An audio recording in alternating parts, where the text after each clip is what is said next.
There are actually two types of dismissive avoidance. Now, everyone knows the two types of avoidance. You have the dismissive ones and the fearful ones. But what they don't realize is that dismissive avoidance themselves split into two very different categories. And if you don't spot the difference, you'll completely misunderstand how they handle relationships. I call the categories pre-Rubicon and post-Rubicon. All right, picture the dismissive avoidance spectrum as 5 levels. Right in the middle, level 3 is the Rubicon line. The name comes from ancient Rome. Once Julius Caesar crossed the Rubicon River, there was no turning back, and it's the same with avoidance. Once they've crossed this emotional line, everything changes. At levels 1 and 2, pre-Rubicon, dismissives still have cracks in their armor. They struggle with intimacy, yes, but they haven't really completely severed from their emotions. They can still feel, they just bury it. With safety, consistency, and time, these avoidants have a real shot at becoming more secure. But levels 4 and 5,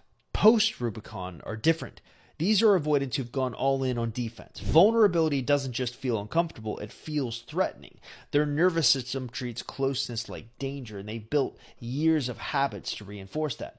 Growth is still possible, but it's an uphill battle because it requires unlearning their entire blueprint for survival. And that's why some avoidants eventually soften and reconnect, while others seem permanently out of reach. It isn't random. It depends on whether they're pre-Rubicon or post-Rubicon.